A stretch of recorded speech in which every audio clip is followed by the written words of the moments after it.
Welcome to the International Solar Alliance Expert Training course. This is session 12 of this training series, focused specifically on the topic of corporate solar PV adoption, or what are sometimes referred to as corporate PPAs. This webinar series is part of a collaboration between the International Solar Alliance and the Clean Energy Solutions Center. And this training module is part of module 2, which is focusing specifically on policies for large-scale PV.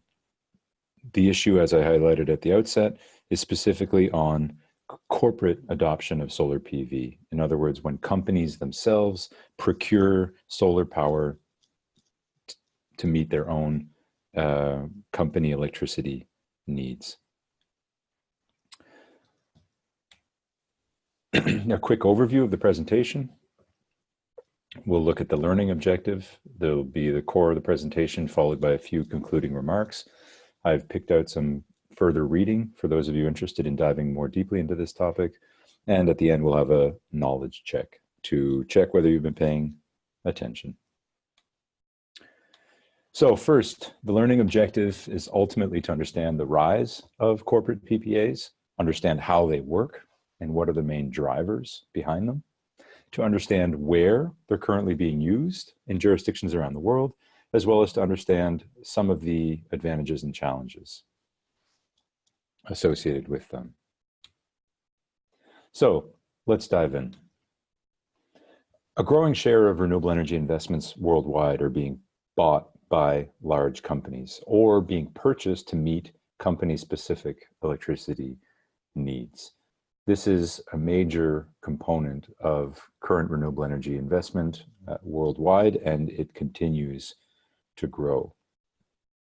Hundreds of companies around the world, including some of the biggest names and some of the biggest power consumers in the world, are starting to look at buying renewable energy under a range of different contracting models and platforms.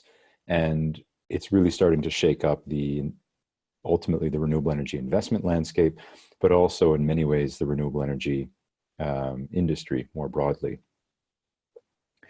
In the first 10 months of 2008, there were just under 5 gigawatts of deals announced in the US alone.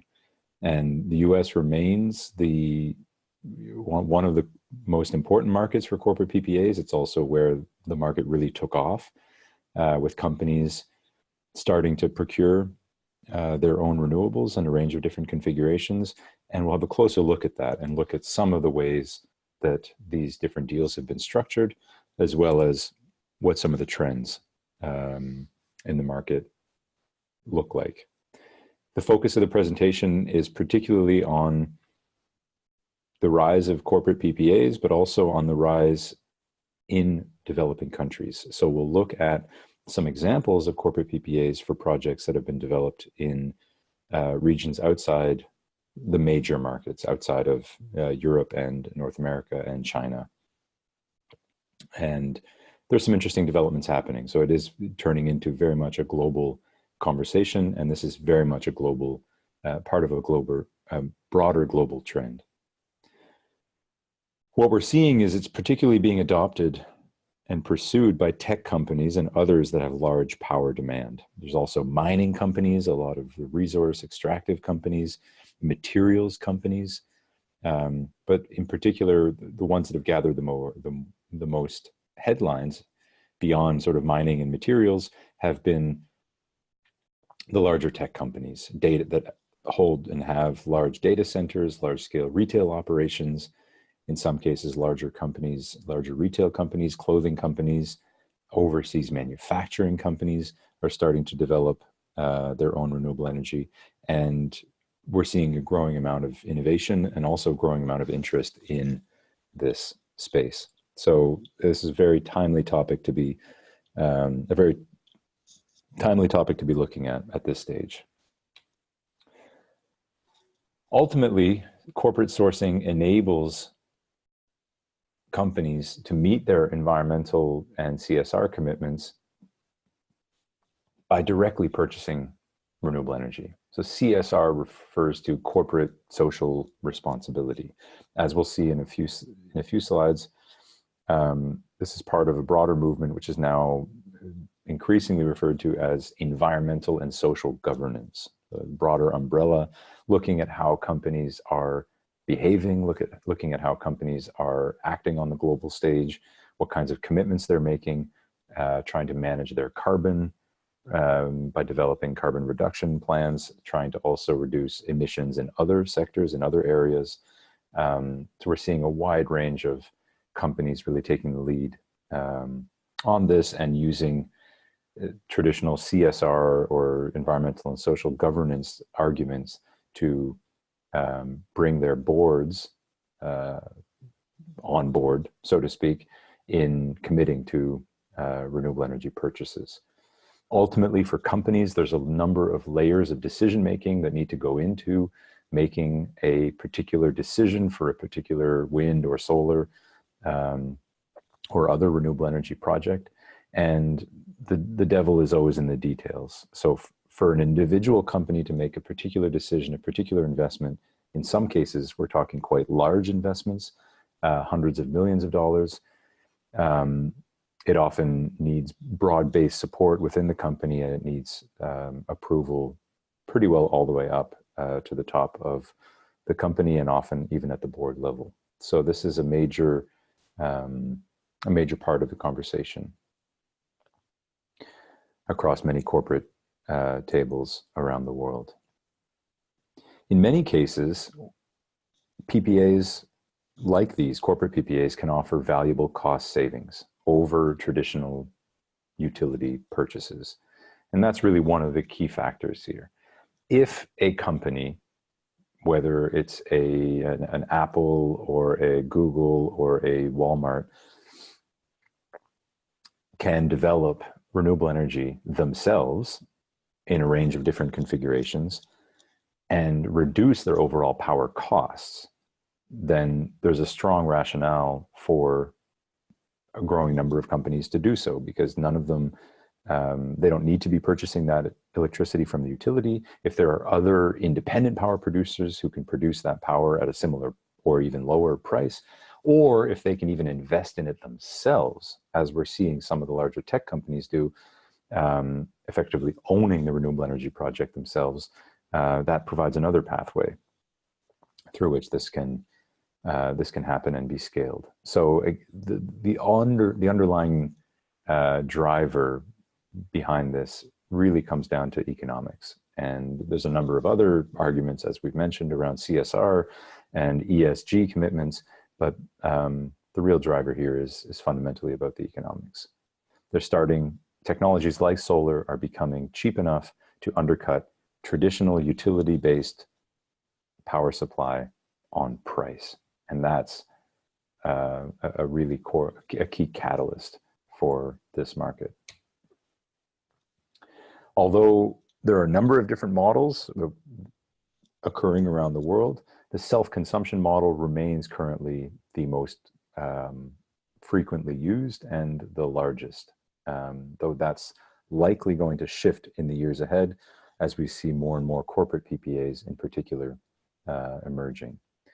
So in this presentation, I've been referring to corporate PPAs and corporate PV adoption, and what we'll talk about in a moment as corporate sourcing of renewables as effectively synonymous. Now, it's important to keep in mind that they're not exactly synonymous. There are some corporate sourcing, for example, refers to the broader range of contracting options that a company would have to procure its own renewables, whereas a corporate PPA is really a contract signed with a third party for power supply or the environmental attributes of that renewable energy project. And we'll unpack this a little bit more, but just to clarify the linguistics side of this, there are a number of different terms, and I'll be using some of these terms interchangeably over the course of the presentation.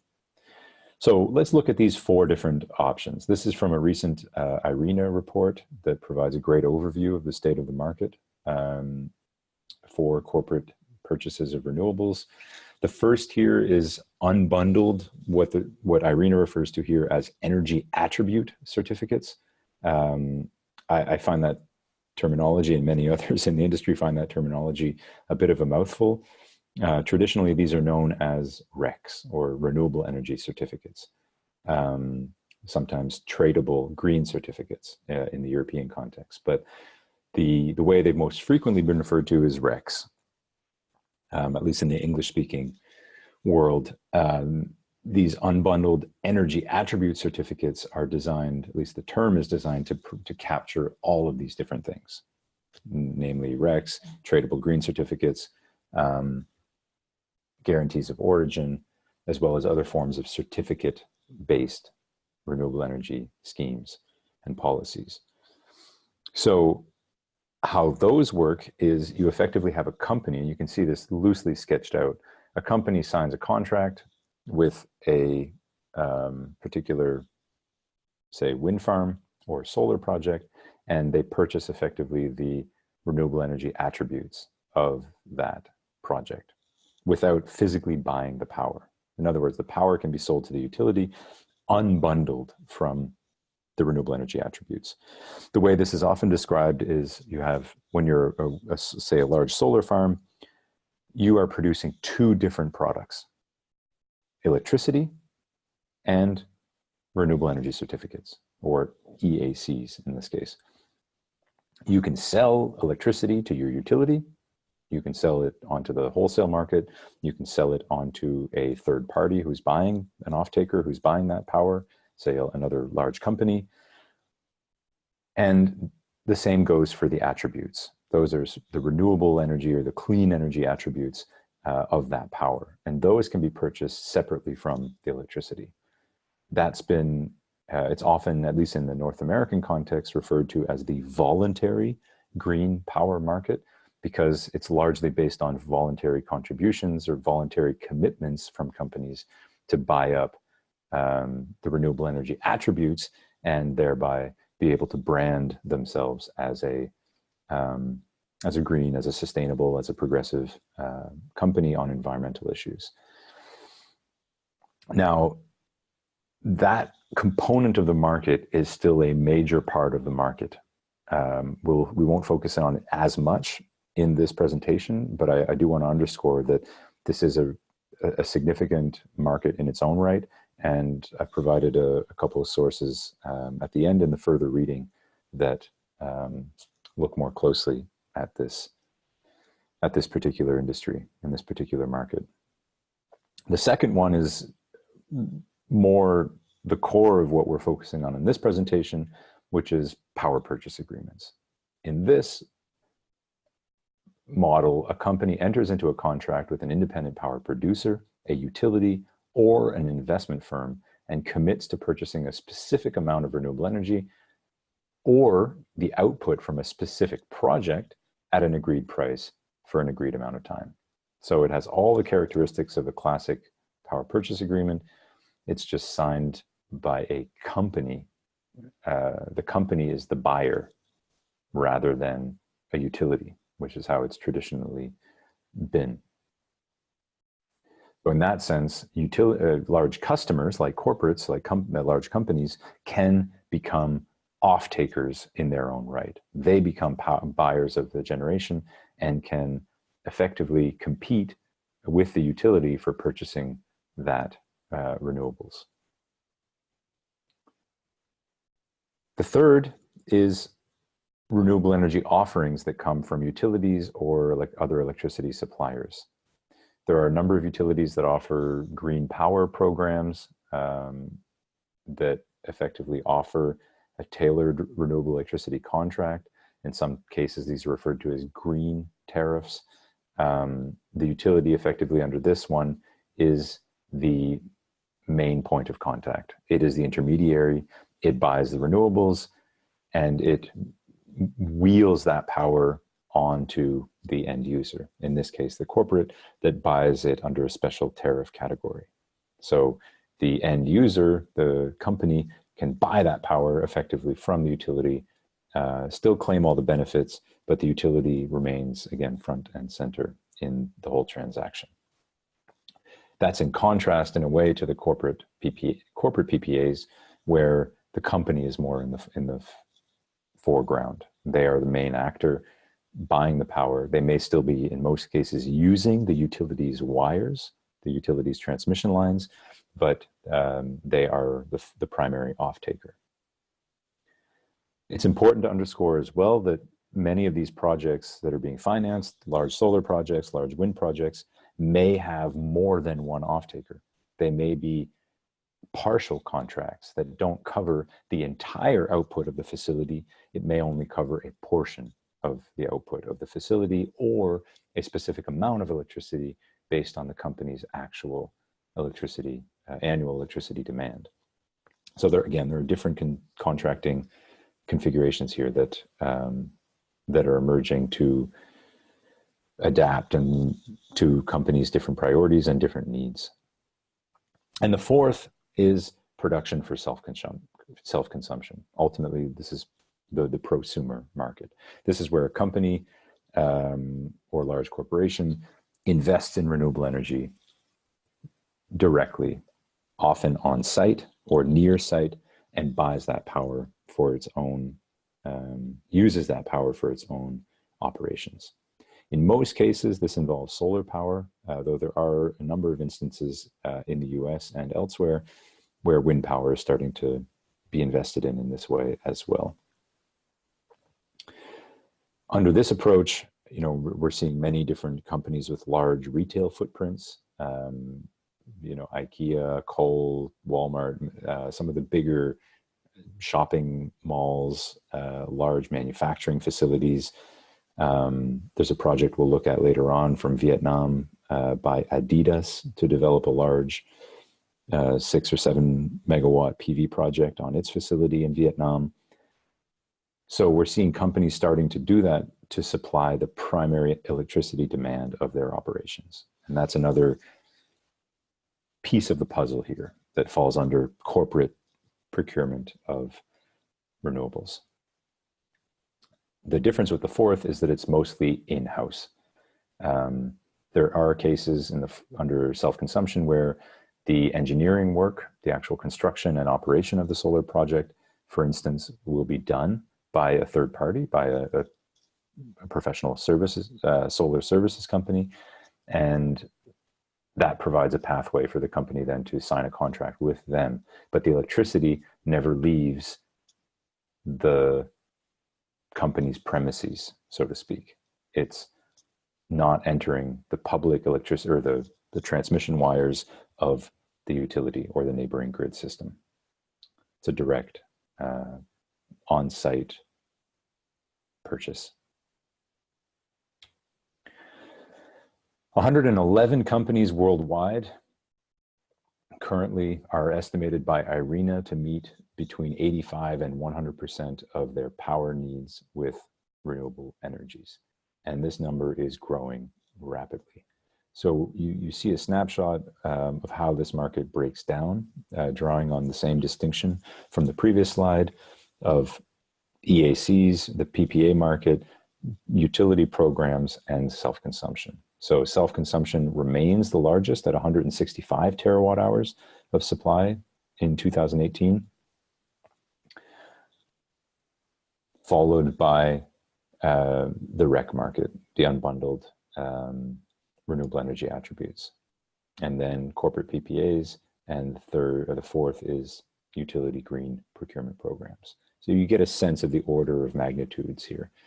465 terawatt hours is quite a lot of electricity. That's comparable to the electricity supply of a major European country like Germany, France, or Spain.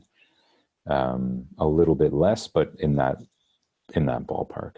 And you can see here that given that the market is still relatively new, this is a fairly substantial development, and we'll start to see why in a moment. This chart provides a good overview of some of the main companies as well as the industries that they come from. You look across the sectors, materials companies, that means largely extractive companies, are currently the largest corporate sources of of renewables. And you can see a couple key examples here: Rio Tinto, Vale, Norsk Hydro. These are really some of the biggest current companies procuring renewables. In the other sectors, you see Volkswagen there, Deutsche Bahn, Alphabet, parent company of Google. Some of these names are no doubt familiar to you.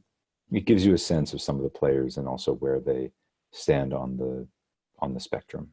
So in terms of the share of renewables, but also on the x-axis in terms of how much actual electricity that is. And that represents. So is this a big deal? That's really perhaps the most obvious and straightforward question. You know, what is, I mentioned 465 terawatt hours is a fairly substantial amount of electricity, but why is the corporate uptake of renewables such a big deal? And I argue here, yes, this is indeed a big deal, primarily because companies in the commercial and industrial sectors worldwide represent an estimated 2/3 of total global electricity consumption. So this is a major potential industry. And of course, companies can become greener, can become more renewable by continuing to buy from their utilities, which are themselves becoming more renewable in the process by procuring their own renewables or by meeting their own renewable energy targets.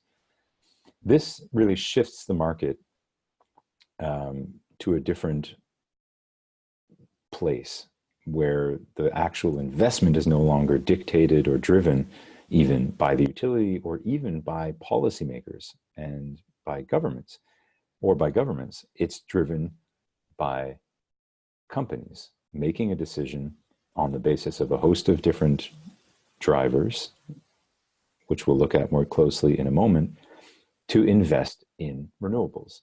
And given the share of the market they represent, this is really a very significant and important shift indeed. So corporate sourcing can take a number of different shapes. It refers to, on the one hand, in the first option here, directly purchasing that power from a third party, so an independent power producer, via a real PPA. In other words, a power purchase agreement that actually includes the transfer of electricity, or a virtual one. A virtual PPA, as we'll see a little bit later in the presentation, is a PPA that involves no transaction of electrons. In other words, it's just a financial agreement. The power goes into the system, and the utility, or the buyer, the off-taker, is buying notionally that that power, but it's not a direct delivery in the classic or traditional sense. The second is through the output of an on-site renewable energy project, so self-consumption or own use. That's what we saw earlier in the prosumer market. The third through the utility, as we saw, or fourth through the purchase of attributes. So you can see each of these effectively mirror the four options that we looked at earlier, each of which have their own unique characteristics.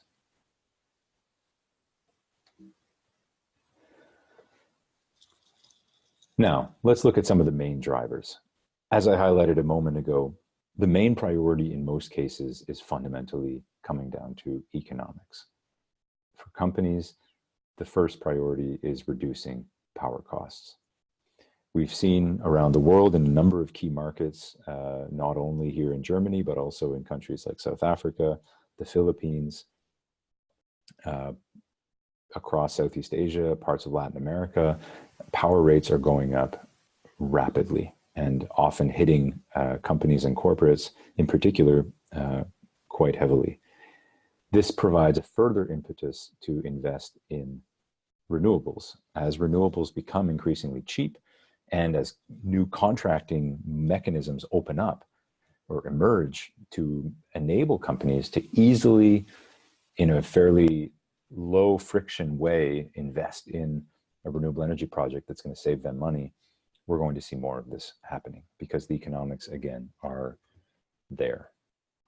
Now, it's not all about economics.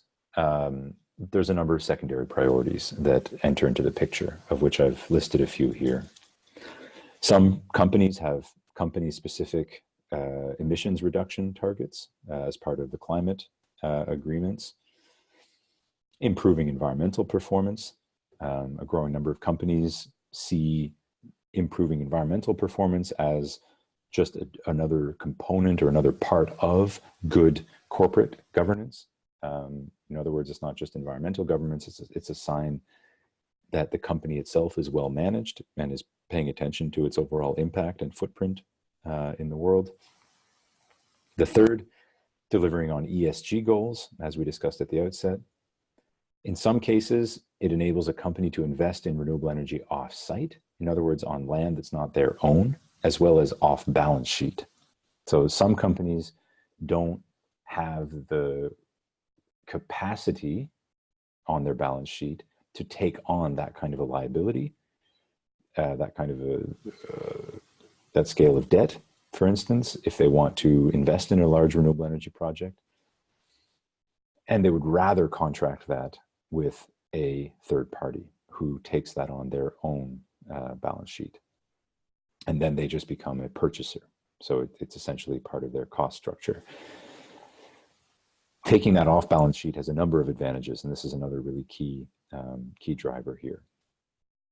Now, it's important to underscore that off balance sheet here doesn't necessarily mean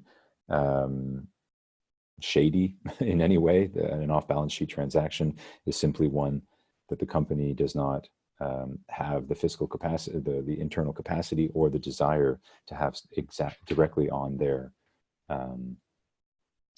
assets and liabilities. Renewable energy PPAs may also provide tax, accounting, or other advantages, particularly in the US, where all of this started. Tax regulations have played a very supportive role and have been a key part of catalyzing this market. And it enables companies to go directly invest in renewables without needing to go through the utility. So a lot of utilities looked at green purchasing programs, like green tariff programs offered by the utilities. They look at them increasingly skeptically, because often those green power programs are priced at a premium. In other words, you have to pay more to have a renewable energy tariff bill in your electricity rate structure. So when if you're buying a renewable package, you're paying more.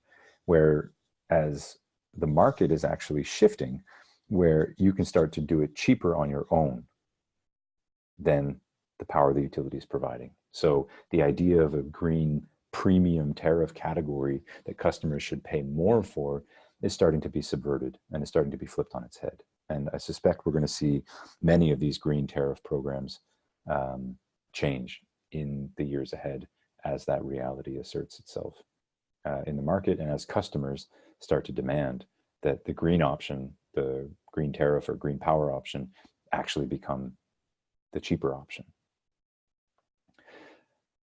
Another motivator here is obviously branding. For many companies, using this, whether it's large, clothing companies, Patagonia, using renewable energy and the purchase of renewables as a branding strategy is also gaining ground around the world.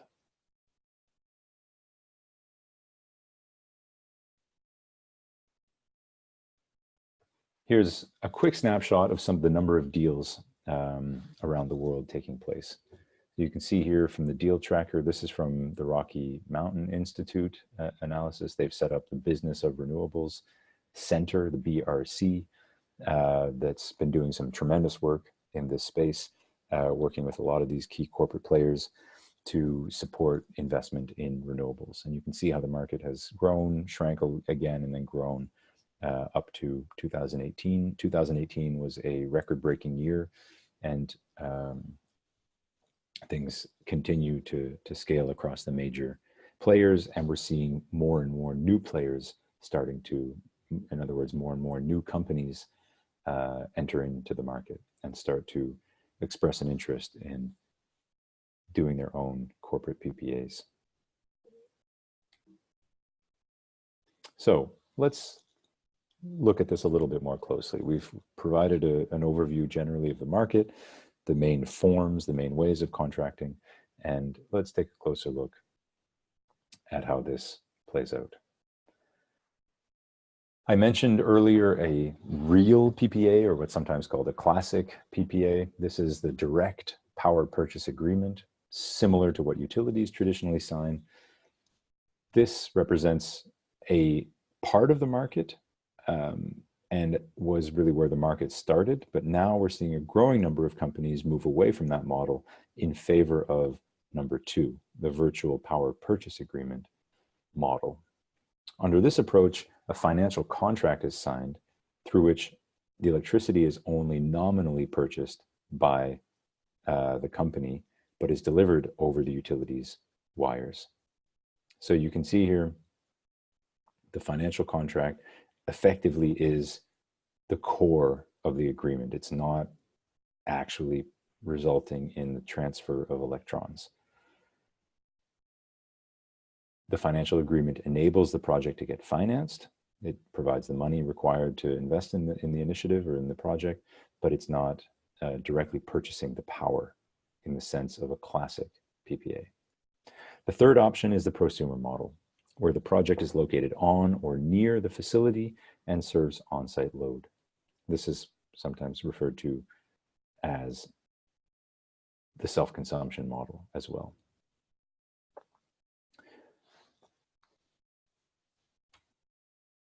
Now, classic PPAs typically involve a 5 to 25-year offtake contract signed for all of a project's output. That's sort of the standard form. They involve the actual exchange of electricity between a buyer and a seller. So in the past, this was a utility, in most cases, buying the power from an independent power producer. Direct PPAs can contract with a specific wind or solar project. And a contract like that, like a PPA, enables the developer to obtain financing.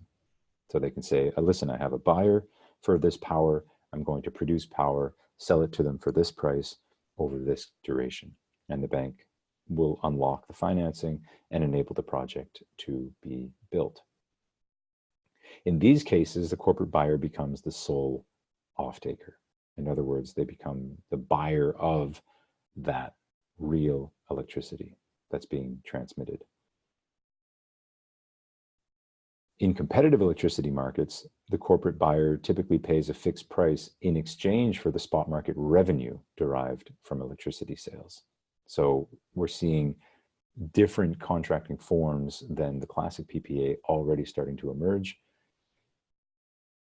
The buyer typically receives then the renewable energy certificates, or the EACs.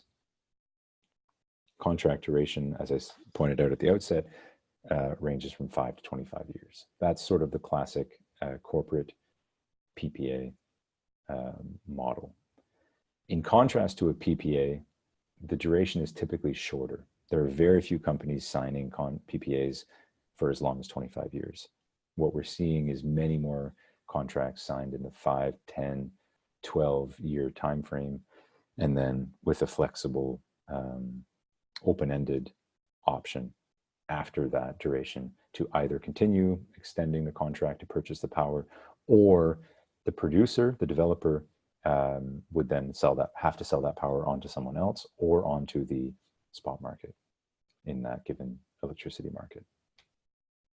So this provides you a visual, aside from stepping away from just text for a moment and looking at how this plays out in visual terms.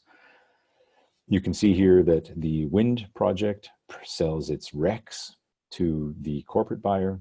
It sells, in this case, the electricity to the utility wires, and the utility then passes that electricity on effectively onto the corporate buyer through their transmission system.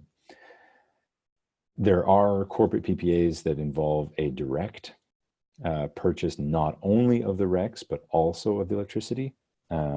That's more common with larger facilities where there's a direct wire, a dedicated wire that actually supplies that. But given the difficulty of doing that in many markets, including the costs of doing that, it's more common for corporate PPAs to be structured this way, where they sell the power to the utility and sell the RECs to the corporate buyer. Now, partly because of some of those issues and some of those realities, we've seen the emergence of what are called virtual PPAs, or sometimes referred to as synthetic PPAs. These are financial instruments that can help create a bankable investment without relying on the actual exchange of electricity. So a virtual PPA involves a clear price or a price schedule, as well as a clear contract term. It's often shorter than real PPAs, 5 to 10 years, with the supplier, the producer, taking merchant risk thereafter. Virtual PPAs involve signing essentially a financial contract that's primarily based on the purchase of RECs, not electricity. In other words, you're buying the attributes, not the power, and basing the transaction on that. All of this comes back to the distinction we set out at the beginning between the two products produced by a wind farm or solar farm: electricity and renewable attributes. And those two different products can be sold and transacted in different ways. So this picks up on that distinction and enables a new business model to emerge on the back of it. This sketch here provides an overview of how this works in practice. You can see here, let's start with the wind farm. In the middle, the RECs are sold to the corporate buyer. The corporate buyer pays a fixed price to the renewable developer. This electricity still goes to the wires, and the utility then sells it on. The grid electricity mix on the bottom is then also transacted. It effectively goes through the system, and the corporate buyer will buy the electricity, in this case, from the utility, as they had in the past. So the utility remains the source of the actual electrons. The renewable project becomes the source of the renewable certificates.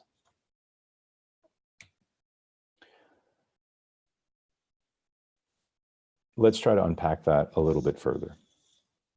In this depiction, you can see here the renewable generator sells its electricity onto the spot market and settles the price based on the difference between the variable market price and the strike price with the company who receives the renewable energy certificates in this case. So there are different ways of structuring this. This particular depiction comes from the same IRENA report that I summarized at the beginning. You can see here the same basic logic. Wind farm sells to the grid, the utility provides power ultimately to the company, and there's a contract between the company and the wind farm for the attributes. So the synthetic or virtual PPA is really built on the secondary attributes. Now, why would a company do a virtual PPA instead of a real one? Well, as we pointed out, in many cases, the wires don't belong to the project developer. So the project developer has to evacuate that power. They have to push that power onto an electricity system. And if the site is not directly next to the facility being supplied, it's helpful, if not necessary, to actually use the utility's wires to wheel that power. A company's load, another key reason here, key driver, is that the company's actual electricity load may not be sufficiently high 7 days a week, 365 days a year to buy all of the power produced by that facility themselves. So by signing a contract for the renewable supply, they don't need to worry about the real minute by minute wind power or solar power output. They just buy the aggregate production of that facility at the end, basically on what they produce on an annual basis. So if you're producing 35 gigawatt hours per year, you're buying 35 gigawatt hours of electricity, and that's that. The customer, the corporate, is not responsible for buying those exact kilowatt hours or those exact electrons in real time. The utility in this configuration is responsible for the balancing. They need to integrate that power, they need to sell it on into the system and take care of the integration component. Another issue here, well, let's just unpack that a little bit more. As you can see here, a company, for example, may have, one of the issues is they may not be open on Sundays, for example, or on public holidays. But just because it's a public holiday or just because it's a weekend, it doesn't mean the solar project isn't producing electricity.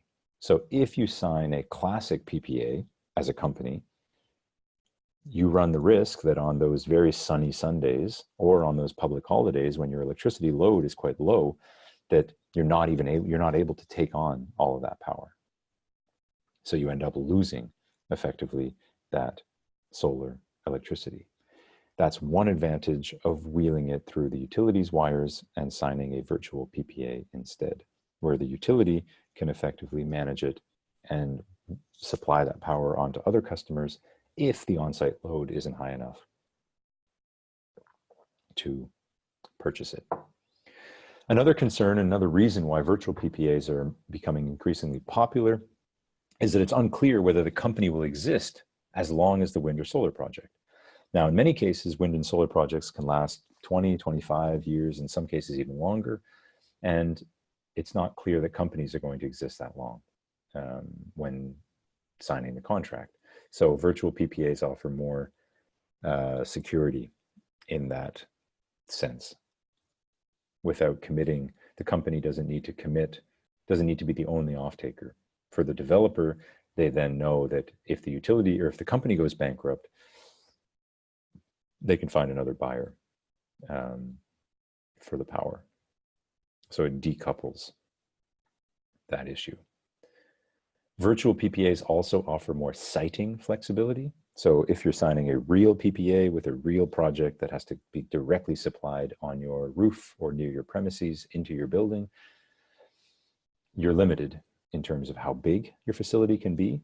Often the roof space is limited or the land is limited. You're also limited, obviously, in terms of what technologies you can build. The best wind resources may not be just outside of the supermarket, shopping center, or other large facility, manufacturing site, industry, mining facility.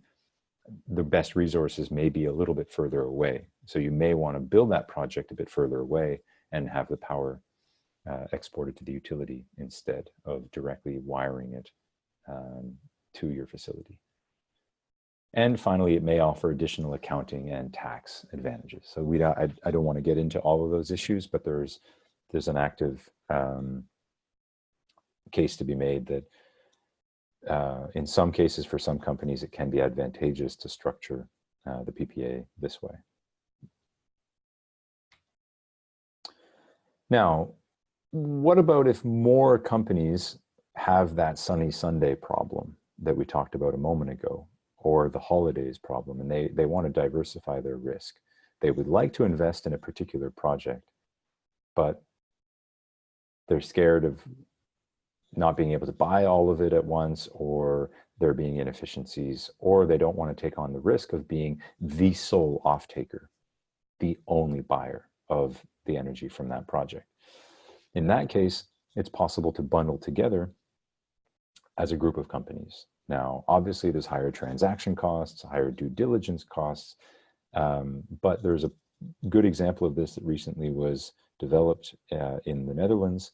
I've provided the link to here at the bottom that shows how such a consortium model or an aggregated corporate PPA can work. And we may see more of those in the years ahead as the market matures further. Yet another example, to another term here to add into the lexicon, is what's called a sleeved PPA. So this is where effectively power is sold to a company via the utilities wires. So this is kind of, it's a term to capture what we've been talking about in the earlier examples, but instead of it being the RECs that are being sold. It's the actual electricity. At least in this case, the aim is to make it a physical sale. So if you think of your arm going into the sleeve of your shirt, the same basic principle. The electricity is sleeved through the utilities wires and passed on to the business on the other end. Now, under this configuration, you can have a direct contract, a direct PPA for the purchase of the power, and you pay typically a wheeling fee to the producer, to the generator of that electricity, be it a wind farm, a solar project, or other. So the utility gets a bit of revenue from the use of the wires, and the project developer doesn't have to worry about having to build new or unnecessary or additional transmission and distribution infrastructure. So all of that said, a lot of terminology, a lot of innovation. As you can see, it's still a fairly dynamic and fairly new market. So things are very much changing rapidly. Let's take a look at a few quick trends. For one, the corporate PPA is spreading rapidly from the US to markets around the world. So we're seeing corporate PPAs emerging in places around the world, from Africa, Latin America, Asia, as well as here in Europe. We're also seeing a trend, as I pointed out, away from physical PPAs towards virtual PPAs. And again, there's a number of reasons for that. We don't need to unpack all of that, but we've looked at a few of the arguments.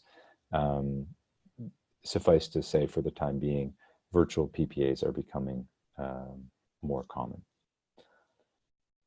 In the US, unbundled RECs, in other words, just the renewable attributes, have long been the workhorse of the voluntary market, but are slowly being overtaken by direct PPAs.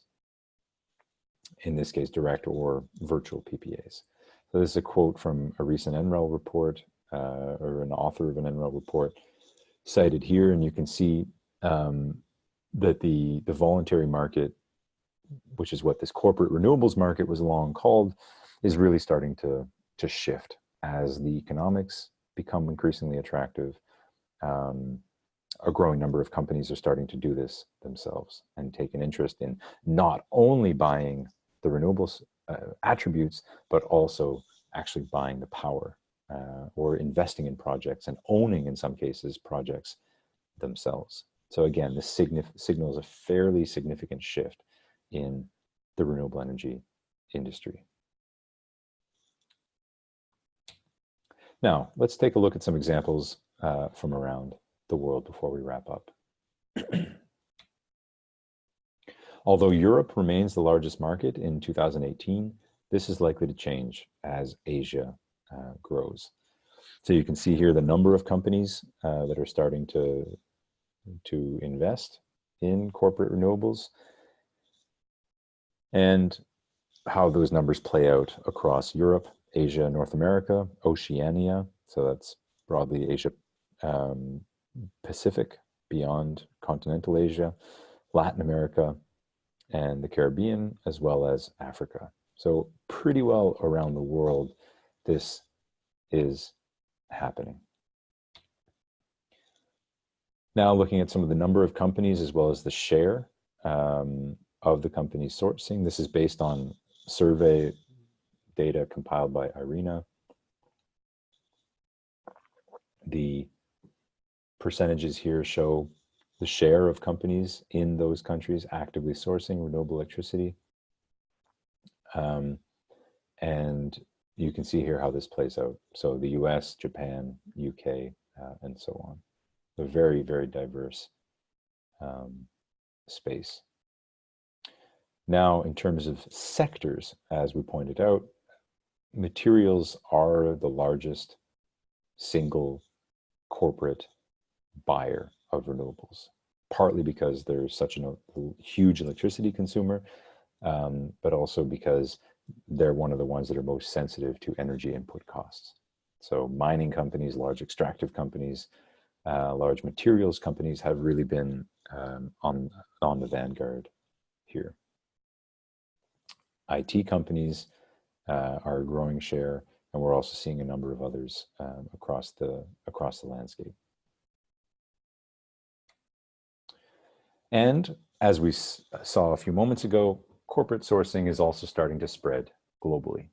So in Brazil, retail prices increased rapidly in 2015. In Argentina, companies now face renewable energy quotas, rising from 8% in 2015 up to 25% in 2025. So we see here a renewable energy target that's effectively imposed on companies, not just on utilities.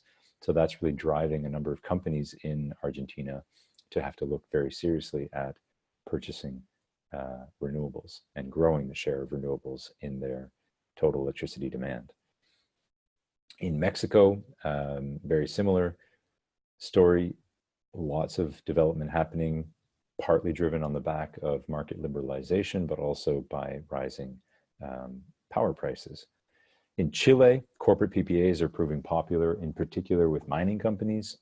We're seeing quite a few of the larger companies there investing in solar in particular, including solar CSP, or concentrating solar.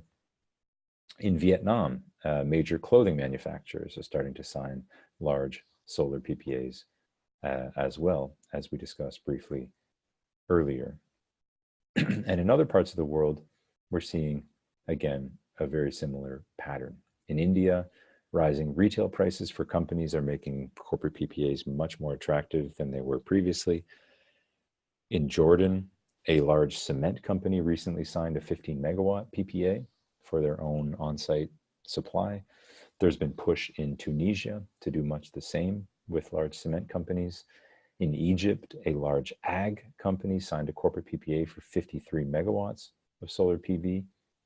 In Burkina Faso, so even in some of the lowest income countries and some of the least developed countries in the world, there are developments also starting to happen. Mining companies signing, in this case, a 15 megawatt solar PV project to supply their facilities. And in Namibia, another large cement company recently signed a 5 megawatt PPA. So you can see, again, this trend is global. This trend is very much, is very dynamic, and we can expect a lot more of this to happen in the years ahead. So before jumping to questions, to your final questions at the end, let's look at a few concluding remarks.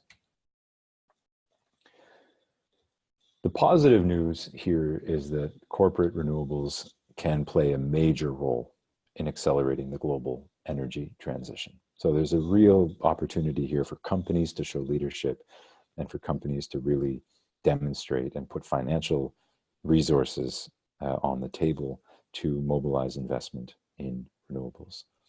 And since companies, as we saw earlier, represent approximately 2/3 of global electricity consumptions, what companies do, in other words, what kinds of electricity they purchase, from whom, and how, matters quite a lot.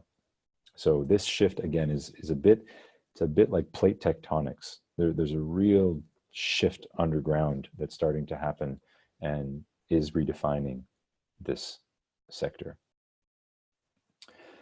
Now, the key question that's emerging, and the final thought that I'd like to leave you with, is as renewables continue to decline in cost, and as we see a number of different contracting options available, from direct purchase of renewable attributes to real PPAs, virtual PPAs, sleeved PPAs, as these different contracting options emerge, if they can provide cheaper cost power, how can company executives and managers justify not jumping on the bandwagon and not procuring renewables? Or put differently, and this is potentially a sign of where things are going in the years ahead, is if corporate PPAs can provide proven cost savings for companies by reducing their energy costs, do executives even have a fiduciary responsibility to start corporate sourcing of renewables? In other words, as individuals entrusted with looking after the best interests of the company, particularly for shareholder companies,